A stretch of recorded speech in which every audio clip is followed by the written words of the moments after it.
반갑습니다. 실전창호입니다. 오늘은 실리콘 강의 7번째 이제 영상입니다. 6번째까지 영상을 충분히 이해를 하셨다면 뭐 실리콘은 그렇게 어렵지가 않을 텐데, 결국 정리를 잠깐 해보자면 실리콘 총의 각도는 몇 도 이게 아니고 노즐이 어떻게 만들어졌느냐에 따라서 총의 각도가 달라진다는 거 이해를 하셨을 거고, 그렇다면은 현장에서 주로 사용하는 게 90도가 정답은 아니라고 제가 분명히 증명을 했습니다. 그런데 왜 90도를 선호하느냐 하면 현장 상황이 거의 90도 직각인 상황이 대부분이기 때문에 연속 사용이 가능하다는 점 하나 하고, 또 90도라는 것은 총의 각도가 거의 일정한 각을 유지할 수 있기 때문에 이제 90도를 선호한다는 거죠. 그렇다는 것을 다시 한 번 더 얘기를 해주면, 총의 각이 변하는 순간, 총의 각도가 달라지는 순간 이미 실리콘 양은 달라진 겁니다. 그런데 이걸 모르고 이제 처음 하시는 분들이나 실리콘을 잘 모르시는 초보자들이 실리콘은 자꾸 어디 쭉쭉 짜서 나오니까 양의 문제로 먼저 생각을 하게 됩니다. 그래서 양을 조절하려고 막 이러시는데, 양이 아무리 조절을 해도 각도가 달라진 순간 이미 양이 달라졌었는데, 그걸 모르고 자꾸 양을 조절하니까 원하는 모양이 안 나오는 겁니다. 그래서 지금 이런 것들이 왜 안 지켜지는지, 단순하게 이 90도라는 것을 해서 그대로만 가면 각이 같아질 텐데 이게 잘 안 됩니다, 처음 하시는 분들. 그래서 왜 안 되는지 교육생들의 사례를 보면 다양한 상황이 나오는데, 첫째, 90도를 잘 못 맞춥니다. 실리콘을 처음 만져보는 사람들이나 실리콘 잘 모르는 사람들이 이제 실리콘 쏴보라고 하면 대부분 이러한 자세를 잡습니다. 이 자체가 벌써 90도를 맞추기가 어렵습니다. 왜냐하면은 보는 시선이 여기서 이제 이렇게 사선으로 보게 됩니다. 그러니까 이게 90도인지 아닌지를 지금 볼 수가 없는 겁니다. 그래서 미리 이렇게 긴장을 해서 이렇게 나가야 된다고 생각을 하기 때문에 90도 자체가 안 맞습니다. 그래서 90도는 너무 쉬운 얘기죠. 이 선을 따라간다면 내가 이게 눈으로 위에서 본다면 바로 이제 이게 90도가 바로 보여진 겁니다. 그래서 90도를 쉽게 맞추고, 그 다음에 반반 45도 정도로 겨냥하면 위에 반이 묻게 되고 밑에 반이 묻게 되고, 나머지 마감은 노즐의 뒷부분이 이렇게 하는 거니까 이렇게만 진행을 하면 아무 문제가 없는 것을 초보자들이나 이런 사람들이 처음 다 실리콘 자세를 다 이렇게 잡거나 이렇게 하고, 그 다음에 이제 어떤 문제가 발생하느냐, 여러 가지 상황이 발생합니다. 그래서 이렇게 가면 되는데, 이렇게 저기서 이제 저까지 가보라고 그러면 교육생들이 대부분 처음 자세가 이렇게 해가지고 이 각도 안 변하게 가보라고 그러면 전부 다 온몸이 일단 굳어 있습니다. 이 관절이 굳어 있고, 걸음도 조심스러워서 한 걸음 한 걸음 막 이렇게 하려고 할 때 벌써 이 관절이 딱 굳어 있으니까 걸음만 짚게도 이렇게 기울어집니다. 이런 것을 모르고 전부 몸이 너무 굳어 있는 게 문제고, 그래서 이런 경우에 제가 교육생들 보고 이런 얘기를 합니다. 이 동작이 어렵더냐고. 많이 어려운데요. 그래서 왜 그렇게 어렵게 생각을 하냐고. 만약에 어린애들 보고 이렇게 세워서 이대로 이거 기울지 말고 저까지 갈 수 있으면 할 수 있겠냐 하면 애들은 너무 쉽게 이렇게 갈 텐데, 어른들은 벌써 이제 실리콘 작업이라는 이 생각 때문에, 양을 생각하고 많은 생각을 하기 때문에 이제 짜는 양을 조절하겠다고 생각 때문에 이제 이게 온몸이 굳게 되는 거죠.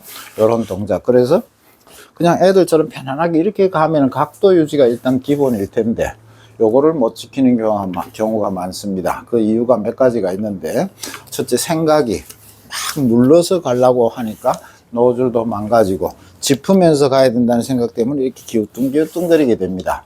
이렇게 눌러서 가게 되면 앞서 노즐 영상에서 말씀드렸듯이 노즐이 금방 닳아버리기도 하고 또 오므러들고, 이런 얘기를 했죠, 제가. 그래서 이대로만 가면 되는데, 두 번째 문제가 뭐냐면 이 왼손이 문제입니다. 이 왼손을 전부 대부분 여기 중간쯤을 이렇게 잡습니다. 잡기가 좋다고 이렇게 잡으면 요 잡는 위치도 지금 좀 불편할 겁니다. 첫째, 이 거리가 길면 길수록 조금 예민한 자리는 이게 조금 흔들림이 발생할 소지가 있습니다. 그래서 왼손이 편안하게 가까이 가서 받침대 정도로만 하면 되는데, 전부 다 왼손을 이렇게 움켜 잡으니까 가다가 이제 어떤 일이 생길까요?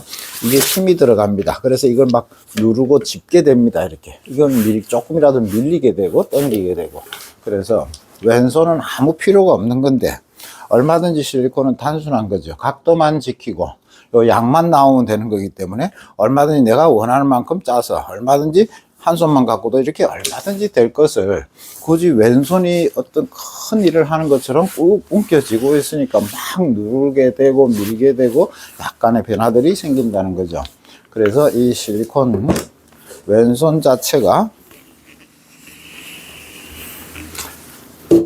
그렇다고 해서 한 손으로도 얼마든지 할 수 있겠다 싶으지만은 한 손으로 가다가 만약에 이게 양의 문제가 생기면 이제 실리콘 수정하고 손 보는 게 번거로워져서 그냥 왼손은 요렇게 해도 되고 요렇게 해도 되고 이렇게 해도 되고 받침대 정도로만 하면 되는데 굳이 왼손을 꽉 움켜쥐고 뭔가 이렇게 누르는 힘이 발생하고 미는 힘이 살짝 발생하기 때문에 이제 어렵다는 거고. 자, 두 번째 손은 문제는 그렇게 됐고, 그 다음에 이제 가다 보면은 걸음이 불편합니다. 한 걸음 한 걸음을 조정하려고 그럽니다. 그러기 때문에 그때 어떤 문제가 생기냐면 일정한 속도가 되지가 않으니까 이 또 걸음 때문에 잠깐 속도 변화가 생긴다는 거죠. 그래서 그냥 단순하게 각도만 지키고 편안하게 이렇게 가시면은 아무 문제가 없이 쉬울 텐데, 그렇게 되면 뭐가 남을까? 이제 양이 많고 적고 이 문제밖에 안 남을 겁니다. 그것은 참 쉽게 해결이 됩니다. 그건 제가 다음 영상에서 말씀드릴 거고.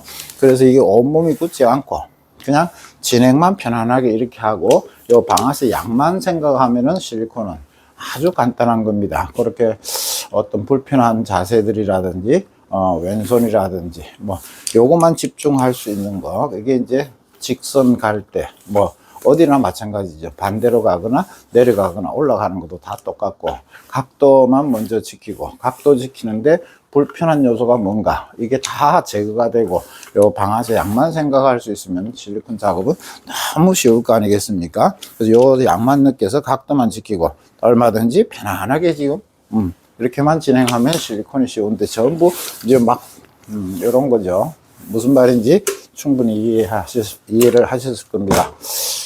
그래서 지금 이렇게 진행만 하면 간단하게 한번 정리를 해보자면 각도 유지를 하는데 불편한 요소만 제거하고 이렇게 각도 유지만 하면 누르지 않고 여러 가지 문제만 생각하시면 실리콘은 같은 결과밖에 나올 수 없다는 거고, 이렇다면은 이렇게 이제 직선 가는 데는 이런 불편함이 없어지기만 하면 되는데, 이렇게 직선 가는 거 말고 직선 중에서도 이렇게 평면을 가는 경우가 뭐 대부분이기도 하겠지만, 또 내려갈 때 자세는 또 교육생들이나 일반인들이 왜 어려워지는지, 또 올라가는 자세에서는 또 왜 어려워지는지 이런 걸 차근차근 다뤄볼 텐데, 오늘은 그냥 가장 기본적인 이 직선 가는 동작에 불편한 거, 이런 걸 조금 말씀드려 봤으니까 집에서 연습을 하실 때라도 지금 오늘 영상 조금만 참고하셔서 몇 번만 안 해보면 같은 모양이 나올 겁니다.